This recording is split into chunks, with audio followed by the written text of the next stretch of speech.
Hi everyone, welcome to eLearnChat, where talk, it's knowledge. And today we're going to have a good talk. Joining us is our lovely co-host, the one and only Lesley Price. How are you, Lesley? Hi, everyone. How have you been, Lesley? I'm good, thanks. We've finally had some rain today. Oh God, I wish we had some cool over here. It's been hot. Hot. It's been very, very hot, but today finally we've had some rain. That's great. Send some over this way. We could use it. Lesley is with www.learnappeal.com. Check it out. And we had a show last week on Learn Appeal. Definitely check that one out. Learn more about what they're doing. It's a great project. So, Lesley, today we've got a good guest, another fellow podcaster and e-learning professional, Lloyd. He'll be on in a moment. But first, our intro.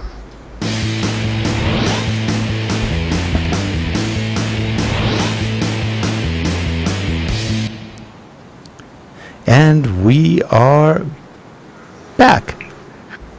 And there's Lloyd. How are you, Lloyd? I'm very good, thank you. Thanks for having me on the show. Oh, our pleasure. Now, Lloyd, you are a podcaster. You've gotten into podcasting, the Future of Learning podcast, which if you haven't heard it, it's fun. It's fun. You do a good job. Your guests are interesting. Yeah, thank you. They are interesting. I think the guests make the show, really. We'll explore that, I'm sure, throughout this. So what made you get episode. into doing that? The podcast itself? Mm-hmm. Good question. Do you want the short or the long answer? Is what I'll go with. We have a half hour. Okay, so sit back. So this whole year, 2018, I'm doing a lot of raising awareness of men's health issues. So November Foundation, I don't know if you guys have heard of them. So it's a charity that's normally associated with dodgy mustaches in November. But they actually raise awareness for men's health issues, specifically testicular cancer, prostate cancer, and mental health issues. So just bear with me as I go through this. There is a link. About 4 years ago, I experienced PTSD. I had a post-traumatic stress disorder. Yeah. So I had a car crash, and I went on my own personal journey, really. And I've just gone through the journey, and I'm very healthy now. Everything's all good. But I wanted to use 2018 to give something back. And I've done a lot of things so far this year to raise awareness of all of these issues on social media and other bits and bobs. So great in terms of raising awareness, but I set myself a really big target of £100,000 to raise money, and I'm way off that. I've just hit 1%, but I knew in doing that it would make me think of other creative ways to raise money. And so I was jogging around near the end of January, February this year, and the idea of the podcast came into my mind. So in my day-to-day role, if you like, I work for EDF Energy. My role there is Head of Digital and Innovative Learning. I get to have really great conversations with people about topics related to learning and development. You mentioned e-learning, but also in my mind, what I always call the future of learning. Yep. And so the idea with the podcast really was born from that. I thought, I'm going to try and capture these conversations that I normally have. In my mind, because I work for a large organisation already, I thought the value add could be that I ask certain questions that are pertinent to my role, so other people might be thinking of similar scenarios. And then the idea, the primary objective really originally was to then sell some sponsorship money that would go directly to the charity campaign. There's the link I've made there, hence the long story. So I've had some people sign up, but in all the journey so far, I'm learning with it. I'm having loads of fun. You've mentioned some of the episodes there. And that's kind of where I got to it. That kind of makes. I'm trying to work on that pitch. If you're with me, to try and provide some clarity as to why I'm doing it and what I'm doing. But no, that's great. It's great, and that giving something back and paying things forward, it can do nothing but good usually. And the podcast is fun. You do a really good job on it, and the guests, like I said, the ones I've heard were fun. I heard one with Mike Taylor. There was another guy, I think he was, I forgot his name right now, but he was with Mind Chimp, I think, something like that. Yeah, Danny Searle, that was a more recent one. Yes, that was a good show. Yeah, he's a good guy, Danny. Yeah, so Danny's got his own podcast actually. I encourage people to check his out. Yeah, there's quite a few people, aren't there, now in the UK starting to do them, because I know Joe Cook is quite keen on doing them with Training Journal, and I know Mike Collins used to do loads, and what's his name, Martin Cousins was also did quite a lot. And it's just, and I know that obviously Joe then works with John Kennard, also at Training Journal. So how do you get people interested?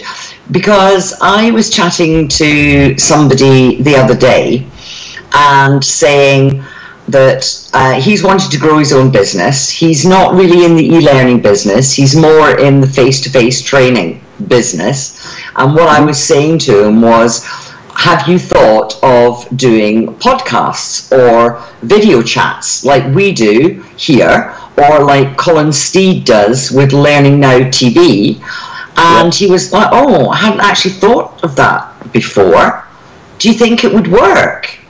I'm not quite sure, because it's not online stuff that I do, it's more face-to-face.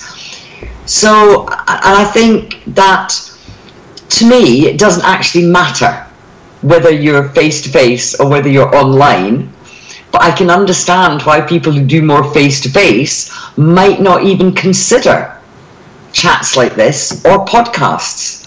How did you think we get more people engaged? I think it's a really good point. Sorry. No, it's a big question. If I'm really honest, I think for me it's focusing on a few things. So I mentioned earlier the primary objective, being selling sponsorship to go to my charity, right? But if that was just the only thing I'd focus on, and I didn't think about the content and what I was doing, then none of it would work. So I think the core, I don't really know difference, but one of the things I come at is that I'm in a head of role, so I've got specific strategic things in my mind. I manage a couple of teams that I know they've got specific focuses, and so I'm trying to bring these things together and then ask questions really beyond, explore things in a bit more depth. So naturally some of my podcasts are a bit longer than the other ones you mentioned. So when I discussed virtual reality with Professor Bob Stone, that's an existing relationship I have with Bob, but I know that when I read other things about virtual reality, people will talk about it in a fluffy way, or the other end, people just shut it down. It said it won't work. But I thought, actually, let's try and explore this together with the expert to say, where would you start with it? So I think to have a value add or have a reason for doing it is important. That said, I think in early 2000s, everyone was probably getting excited about blogging. But when we say that today, everyone's got a blog, so I think podcasting is very quick and easy to do. I think we've already had a discussion before we went live about quality of the show and how, if you've got good content, that's really what matters. So I just think it's another way to reach people. I think more and more, if you look at the stats, more and more people are listening to podcasts. I think the format that you guys do here is great, because you've got many ways to slice and dice. So we'll go on YouTube, but you also, as I know, push the content out on iTunes as well. So I think I would encourage the person, if they have a story to tell, it doesn't matter if it's face to face, but they have stories to tell and something to share, go for it. And you mentioned some great podcasts earlier. The one addition I'd make to that is the Good Practice podcast, which I'm sure you've yourself heard of as well. Yeah. So. I was funnily enough, I was talking to Rick just before you come on that James McCluckey is from Good Practice is actually not only a personal friend of mine, but a personal friend of my daughter's. So, and I've been on different, with and I know Ross. Ross is the same age as my son, so they all bloody know each other. It's funny because you mentioning some names here, and you mentioned Joe and some other people that I've only become aware of through my own naivety this year, because in doing what I've described and just trying to not do something different but do something for the charity and learn myself, one of the side benefit that actually is providing me with a lot of value is this connection and this network. We sometimes use that waffly word networking a lot, but I've been able to connect with some great people and learn lots myself, which in turn helps me ask some better questions when I'm speaking to some of my guests. And that's another reason, to your friend, I would try and encourage them to think about that. They will learn so much and make some great connections. Like we're here right now having this conversation, man. Yeah, and I say the good practice one, with say it's Owen and Ross, isn't it, that do that one, and they are lovely people, but like you also mentioned, it's yes, content is king, but I think context is probably equally, if not more important. So when you're doing your podcast, how does context then fit in with the subjects? Sorry, I'm asking difficult questions. No, it's not. They're really good questions. And so what I'm trying to do is think of like episodes that I can relate back to. So I mentioned I work in like head of digital and innovative learning, a very waffly title at best. But one of the things I'm able to do is to say, look, I work in innovation, and but the context to that is, what is innovation? Where does it start? What if you've got no budget? What if your budget's run out, etc., etc. So I think having that in your mindset, that you are talking about things that might be excitable to one person, but on a completely different spectrum. Someone else's context might be they have no money, they have no time, they've got to report into a manager and get a sign off. I try and plan those things into the questions I prepare. But one of the things that I've just tried recently is actually on my Twitter audience and LinkedIn, is just ask people. So for example, when I had a one on return on investment. Oh no, the one with Mike Taylor that you mentioned earlier, Rick. Mm-hmm. So I put a lot of the questions out on Twitter and LinkedIn and got the questions in from the audience. So I think I was able to provide different contexts. Not just my own. And again, we read some questions, you're thinking, yeah, that's a bloody good question. Why didn't I think of that in the first instance? Yeah. You don't think of that in the first instance because you only have your own context, right? It's a good point. It's a very good point you raised, that I think getting questions in pre-chats is something that's very useful, because there'll be people that maybe will have seen that you're on tonight and were thinking, oh, I would love to ask Lloyd this question. I hope he covers that in the session. Actually, but we don't know. Harold, is anybody live right now? Is anybody live with questions? And you bring that up. But even before the show, if people heard you were, because Rick and the team tweet out about it. Yep. It would be sometimes, or maybe we should think about having a viewer's choice, Rick. Yeah, we used to do stuff like that, and then nobody got involved in terms of questions. They did for a while, and no, so we should try that again. That was years ago. Yeah, but maybe just out on Twitter.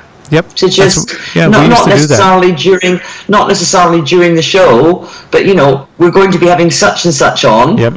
Have you any burning question that you would like to ask? Or any question because that burns you? Because it may be that they couldn't. I know in the UK it's reasonably late here, so people would tend to listen to it on a recording. Right. In which case they couldn't, and maybe 2:00 in the afternoon Pacific time. Mm-hmm. So maybe people are busy with their day job. Right. And that's what happens. We used to do our shows very early in the morning, and it was good. But again, people were at work, so they weren't so as inclined to get onto Twitter or Facebook or anything else. But yeah, when we got out of the habit of doing that, we should probably get back to that. It wasn't a bad idea.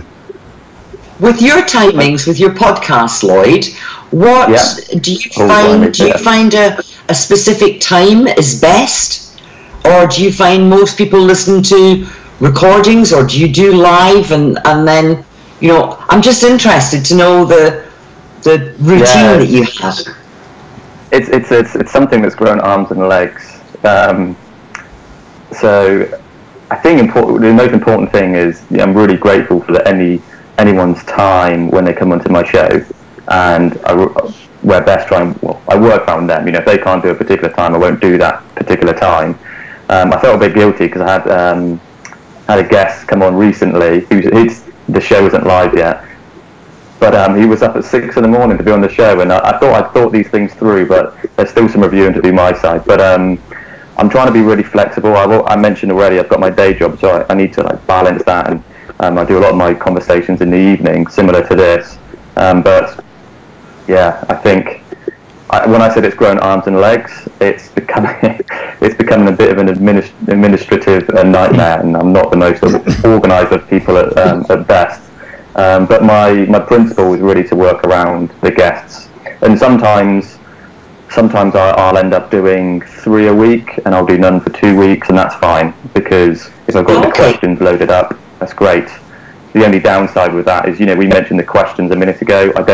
I'm not able sometimes to ask all of the questions to the audience, because I don't want to be saying, hey, this week I'm speaking to 7 different people. What are the 7 different questions you have? Wouldn't really work, right? But and also, like you said, Lloyd, it is a lot of work to put a podcast together. People think it's easy. Getting guests and coordinating, it's a lot of work.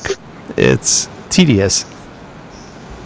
You guys have a monopoly though, right? You've got so many podcasts and things happening, so you must be keeping yourself very busy. We're only doing 3 shows. Right? We used to have 5 shows. We're doing 3 right now. And Sarah, who you talked to, Sarah Milioti, she's doing an incredible job of coordinating everybody and scheduling and getting them on. And then Harold, who happens to be her brother, is doing the switching and a lot of the media work on this. And so we have a good time with this. Like I said, it's not a moneymaker for us. It's just strictly kind of a community outreach and at most passive marketing, because we don't get any work out of this. It's just a fun thing that we do. And that would be another thing that I would share awareness, though, Rick. It does create awareness. Right. It's the same with, it's like with having Lloyd on this evening.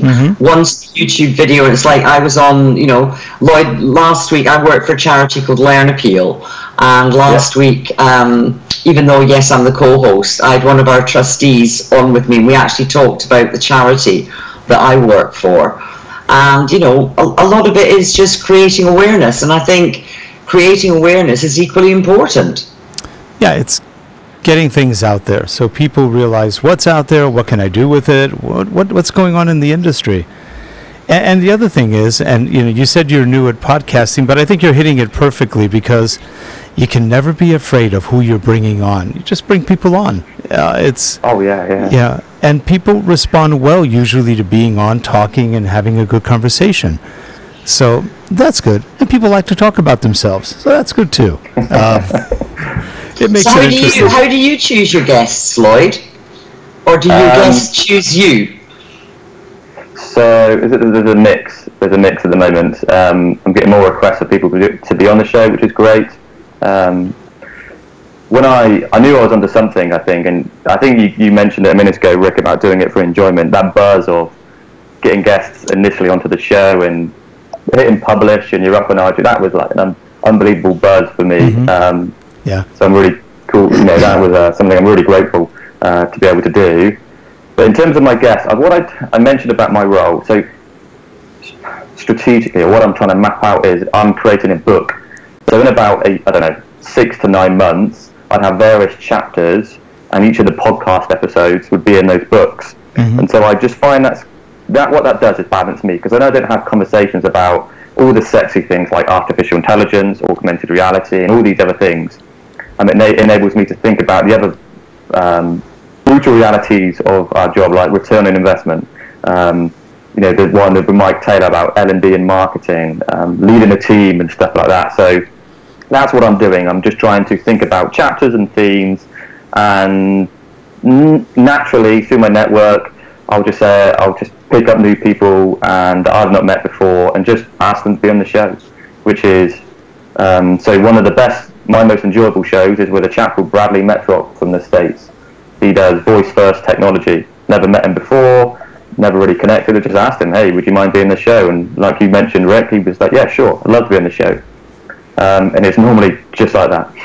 Yeah, and it's fun. And you get to meet some very interesting people, and that helps all of us have a wider range of knowledge and opinions about things. Now, yeah. Lloyd, you mentioned that part of your job is innovation. It's looking at new things happening in the industry. What do you see as new things? And I'm not talking about new as renamed, repackaged, because there's a lot of that. Everything changes names. You know, interactivity is still interactivity, though it has 100 new names. What do you see as new or upcoming? Okay. So I think I love the quote by William Gibson, which says, the future is already here, it's just not evenly distributed. Yes. I would have to read that because I was going to mess that up. But that quote always sticks in my mind, because what's innovative to one person is old hat to another, right? So where I work, virtual reality is, we're hitting it, business as usual. We're scaling up, we've done some successes with it. But in another organisation, we've done some benchmarking with other organisations, and VR's very, very new to them. But likewise, some people are doing great things with XAPI. To us, we've not even touched it. So the earlier comment about context is important here. But that said, in my mind, I'm quite intrigued with artificial intelligence in particular.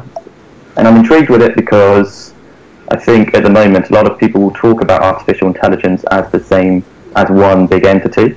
And when I spoke with Mark Sanders from Filtered, it was really to explore the difference between deep learning, machine learning, and what really is artificial intelligent learning and what's not. So that's an area that I'm trying to keep a watchful eye on, where we're doing things within AI already. So I'm also, one of the things I'm looking at in the future is voice first. So this concept that we all have our Amazon Alexas or our Google Homes in our homes at the moment, but naturally they'll be in our business. There'll be an enterprise license going out very soon. I'm intrigued about the capability of mandatory training to be offered through voice first technology, because at the moment you can buy new cars and they'll have these voice assistants in. They're already working on your phones, and we know that people will be doing learning in very, very small micro chunks, to excuse the buzzword there. And so those two in particular, so artificial intelligence and voice first technology, are things that I think are going to be important in the future. Probably AI sooner than voice first, but when voice first is completely ready, I think it will blow up. That'll be really interesting. The thought of having Alexa in the office would drive me nuts. You can't imagine. You cannot imagine. I can't even say her name out loud because she'll answer me. So I'm not going to say it. She'll answer when you don't call her name out loud. It doesn't matter. Now, I have a question. This is a stupid question maybe, but Alexa in England, does it have a British accent? Yes. Yes. It does. I was wondering if they don't localize her. Okay. Oh, there she's on. She started. Do you have an Alexa there? Oh, yes. Just keep saying Alexa really loud. My son bought it for me for my Christmas. And I love it. I love it from a music perspective. Yes. Because I love, if I've got friends round, I'll just tell her name, or say her name, which I'm not going to say, and she will play what I want to hear. If I want to know the weather forecast. So can she hear me if I say, Alexa? No. She's too far. Okay. Thank God. She can hear it on the television, though. Oh, yeah. I was just going to say, it's funny that you mention, I think a lot of people use voice first applications at the moment for things like music or your fatty thing, if you like. But the analogy I have in my head, and bear with me here, is remember the old Nokias, the old 3210s, and you had Snake. Yep. And everyone got excited about playing Snake. I think that's where we're at with Amazon Alexa at the moment. And what will happen in the future, there'll be the iPhone equivalent will come out, and remember when iPhone released apps and it changed things very quickly. And then in the learning and development world, people wanted to build apps and follow that interface and that user design. And I think in the future we'll have a similar change for voice first and for Alexa. Now, I'm actually surprised at how stupid Alexa, Siri are many times. They just, Alexa sometimes comes out with the dumbest responses. I have no idea what you're talking about. Really? Yeah. And some of it's real easy, and you just go, wow, the database isn't that big yet. I find that so far, the Android assistant seems to be the best I've run into. They're pretty good. Siri, 50-50. More often than not, she doesn't get anything. And Alexa, 50-50. But it's pretty good at music. If you have the right vocabulary for it, it does a pretty good job. Now, there's a lot of vocabulary for Alexa, but you have to really keep up with the daily or the weekly emails to figure out what to ask her. And nothing always works the way you want. Well, what I wanted to do, Rick, is to, when I put something in the oven, I want to be able to have Alexa connected to my stove, my cooker in the kitchen. So I will say to Alexa, put the cooker on, Alexa, and then she'll put it on, and I'll say, tell me when it's ready now. And then I can go and put some, and then tell me when it's actually cooked, and then switch off, and tell me when the standing period is finished. Now that, to me, would be useful. But you can't get that far. But I'm obviously, I'm looking at it from a woman's point of view, where I would rather just sit and watch the TV than run up and down into the bloody kitchen. Yeah. So. Now, they had some problems with Alexa because it came out that she was basically copying, and it's true. There's a lot of conversations that you're having, and they're all recorded. They may not be sent up, but they are recorded. It's sort of interesting. I went to an Alexa conference actually on this, and I asked the question about what you mentioned there, and we were told that actually Alexa records, I think, 5-second snippets. So 5-second snippets, and then each one is deleted. So hence why, as soon as you mention her name, she can pick up. But it's not true. It's not true. If you go into your Alexa app, you'll see a lot of stuff that was not talked to Alexa. It's interesting. I was going, wow, they do record everything. So maybe you need to do a podcast on Alexa now, then, Lloyd. We should. That'd be interesting. We should talk about Alexa. Oh, someone. It's the voice first one. So we had Bradley Metrock, and he's like an expert in this area in the States. Does all the voice first conferences. So if people have enjoyed our conversation in the last 5 minutes, maybe check that one out. Yes.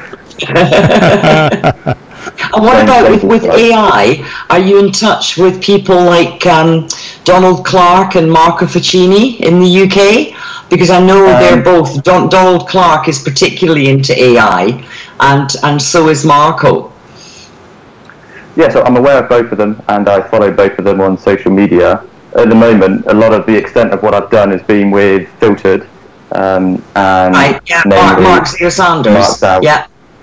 Mark Sanders. But as I mentioned earlier, I'm naively networking my way through the whole of 2018, and so I hope to speak to Marco and Donald very soon on those topics, but also others, because I know Marco's doing quite a bit with virtual reality. I think he lives in the southwest as well, actually. He's doing. Mark was particularly interested in virtual reality from the point of view of vocational skills. He's, Marco's very keen on the vocational type skills. So that's what Marco's doing. But say if you need me to give them a shout, just let me know. Yeah, sure, it'd be great. I will always gratefully be introduced. Thank you, Lesley. Say Donald Clark is a fellow Scot from Glasgow. Yeah, he's very well spoken, or maybe I say outspoken on Twitter, which is good. That's Donald. Well, Lloyd, we probably have a lot more to talk about, and unfortunately, we are about out of time. We come back on? I'd love to. Great, because there's a lot of subjects. I want to talk more about AI, because there's a lot of myths about AI. There's a lot of different realities, and where AI is good, where it isn't. That's always a fun topic, because we're seeing more and more of it. But there's a lot of hype about it.